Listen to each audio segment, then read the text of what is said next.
అసలు మనం గోవింద అని ఎందుకు అంటాము? ఒకరోజు వెంకటేశ్వర స్వామి అగస్త్యముని ఆశ్రమానికి వెళ్ళి నన్ను శ్రీనివాసుడు అని పిలుస్తారు. మీ ఆశ్రమంలో చాలా గోవులు ఉన్నాయంటగా, నాకు ఒక గోవుని ఇస్తారా అని అడుగుతారు.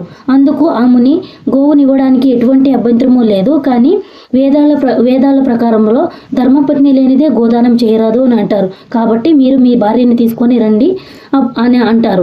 అలాగే అని చెప్పి వెంకటేశ్వర స్వామి వెనక్కి వెళ్ళిపోతారు. సతీమణి పద్మావతితో మళ్ళీ వస్తారు. కానీ ఆశ్రమంలో అగస్త్యముని ఉండరు, తన శిష్యులు ఉంటారు. శ్రీనివాసులు ఇలా అంటారు, మీ గురువు గారు గోవుని ఇస్తానని నాకు మాటిచ్చారు. తను నన్ను సతీమణితో రమ్మన్నారు. ఇదిగో నా భార్య పద్మావతి. శిష్యులు మా గురువు గారు లేనిదే గోదానం చెయ్యము అంటారు.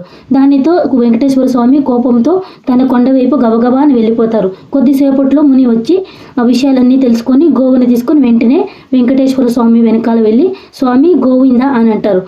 గోవు అంటే ఆవు, ఇందా అంటే ఇదిగో అని. ఇది